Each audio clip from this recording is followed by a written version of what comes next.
পিঠা পুলির মেলার এই প্রতিযোগিতায় যে সমস্ত পিঠাগুলো বানিয়ে নিয়ে আমরা বিজয়ী হয়েছিলাম, সেই সমস্ত পিঠাগুলো কতটা যত্ন সহকারে সুনিপুণ হাতে আমরা করে নিয়েছিলাম তার ডিটেলসে আমি আপনাদের সাথে শেয়ার করব।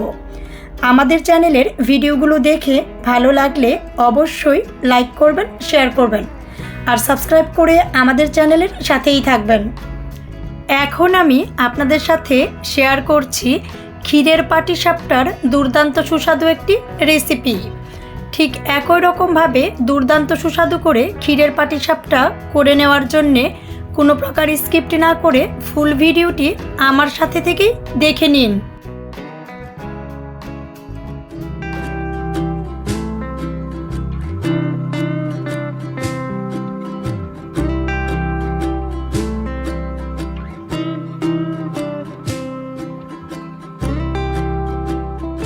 ক্ষীরের পাটিসাপটা করে নেওয়ার জন্যে আমি 2 কেজি মতন দুধ নিয়ে একদম লো আঁচে রেখে খুব ভালো করে জাল করে নিচ্ছি। বেশ কিছু টাইম পর পর সর পড়ে গেলে সরটা ঠিক এরকমভাবে ভেঙে দিচ্ছি।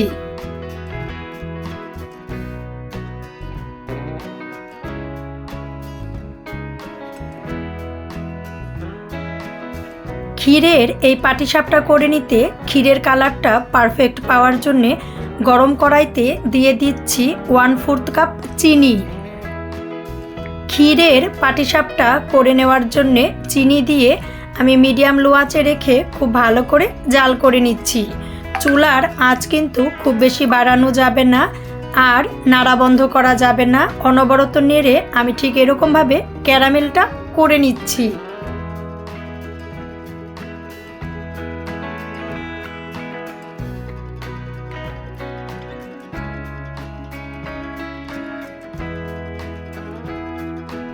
চিনি ক্যারামেল করে ক্ষীরের কালারটা খুব ভালো পাওয়ার জন্যে যখন চিনি থেকে ঠিক এরকমভাবে হালকা ব্রাউন কালার চলে আসবে তখনই কিন্তু দুধ দিয়ে দিতে হবে। এর থেকে বেশি কালার করলে কিন্তু তিতো হয়ে যাবে। এর জন্যে এরকম একটা অবস্থাতেই তাড়াতাড়ি করে গরম দুধ দিয়ে দিতে হবে। বেশ কিছুটা সর দিয়ে দিচ্ছি। আমি আরেকটা কড়াইতে দুধ জাল করে নিচ্ছিলাম, ওই থেকে সরটা নিয়ে আমি এখানে দিয়ে দিচ্ছি।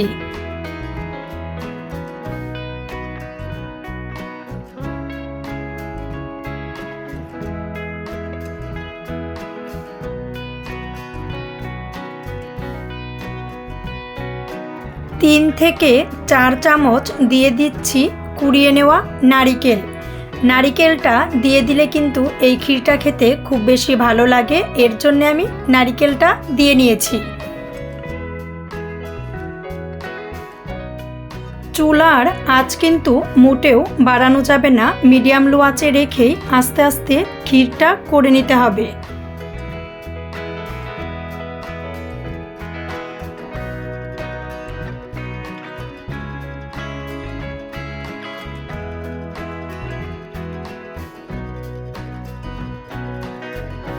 দিয়ে দিচ্ছি তেজপাতা। এর সাথে আরও দিয়ে দিচ্ছি 2 থেকে 3টি এলাচ। এলাচের সামনের মুখটা কিন্তু আমি ছাড়িয়ে নিয়ে দিয়ে দিয়েছি। এলাচ কিন্তু অবশ্যই দিতেই হবে। এলাচ দিলে ক্ষীরের ঘ্রাণটা খুব বেশি ভালো লাগে, এর জন্যে এলাচ অবশ্যই দিয়ে নিতে হবে। প্রতি কেজি দুধের জন্য 200 গ্রাম হিসাব করে দিয়ে দিয়েছি চিনি।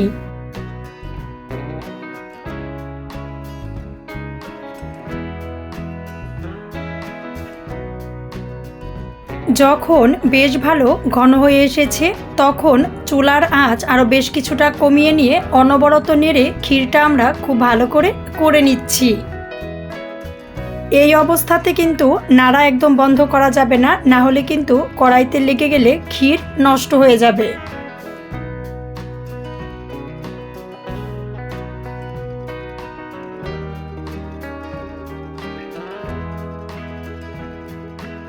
যখন বেশ ভালো ঘন হয়ে এসেছে এখন অল্প পরিমাণে দিয়ে দিচ্ছি চালের গুঁড়া। অল্প পরিমাণে চালের গুঁড়া দিয়ে সাথে সাথেই খুব ভালো করে মিশিয়ে নিচ্ছি। এখন কিন্তু চুলার আঁচ বেশ একদম কমিয়ে নিয়ে রান্না করে নিতে হবে আর অনবরত নেড়ে দিতে হবে। যখন ঠিক এরকম ঘন হয়ে এসেছে, একদম লো আঁচে রেখে অনবরত নেড়ে ক্ষীরটা আমরা রেডি করে নিচ্ছি।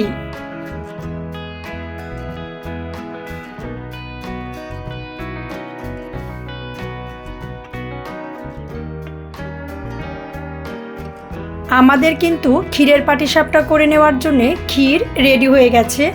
এমন একটা অবস্থায় নামিয়ে নিতে হবে। নামানোর পর কিন্তু আর একটু ঘন হয়ে যাবে, এরকম অবস্থায় নামিয়ে নিতে হবে। পাটিসাপটার এই গুলাটা করে নেওয়ার জন্যে আমি 2 কাপ নিয়ে নিচ্ছি আতপ চালের গুঁড়া।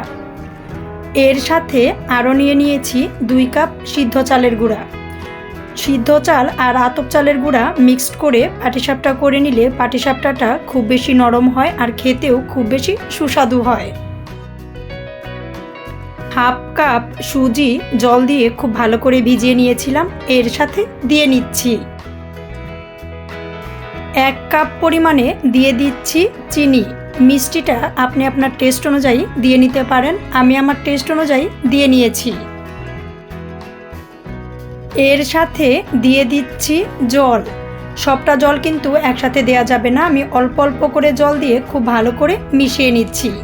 এর গোলাটা কিন্তু খুব বেশি ঘন হবে না, পাতলাই হবে, কিন্তু তারপরও আমি অল্প অল্প করে জল নিয়ে খুব ভালো করে বেশ অনেকটা সময় নিয়ে মিশিয়ে নিচ্ছি।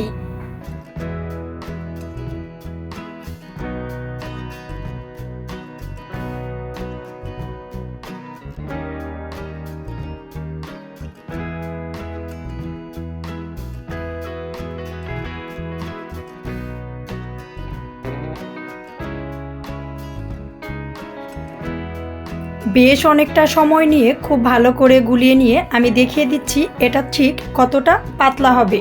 এটা কিন্তু ঠিক এরকম পাতলা করেই গুলিয়ে নিতে হবে। প্যানে সামান্য পরিমাণে তেল ব্রাশ করে নিয়ে আমি অল্প পরিমাণে গুলাটা দিয়ে নিচ্ছি। গুলাটা দিয়ে নিয়ে আমি আমার সুবিধা অনুযায়ী খুব ভালো করে প্যানে ছড়িয়ে নিচ্ছি।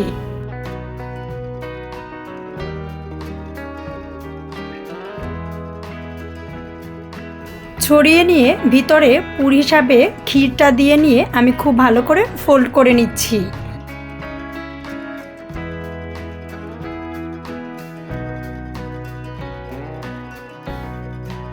বেশ ভালো করে ফোল্ডিং করে নিয়ে প্রত্যেকটা পাশ আমি 30 সেকেন্ড করে খুব ভালো করে ভেজে নিচ্ছি।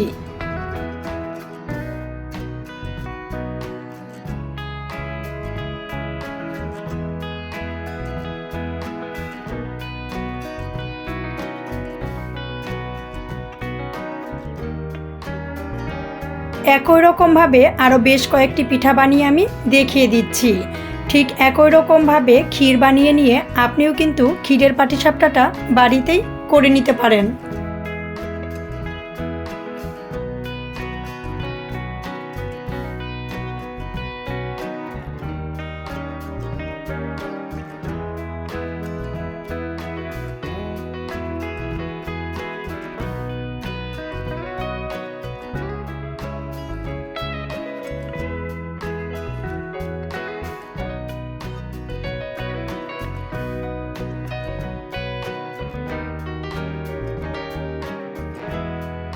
একই রকমভাবে বেশ অনেকগুলো পাটিসাপটা আমি ভেজে নিয়েছি।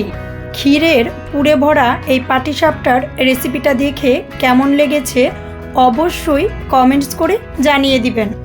ভালো লাগলে লাইক করবেন, শেয়ার করবেন, আর অবশ্যই আমাদের চ্যানেলটি সাবস্ক্রাইব করে আমাদের চ্যানেলের সাথেই থাকবেন।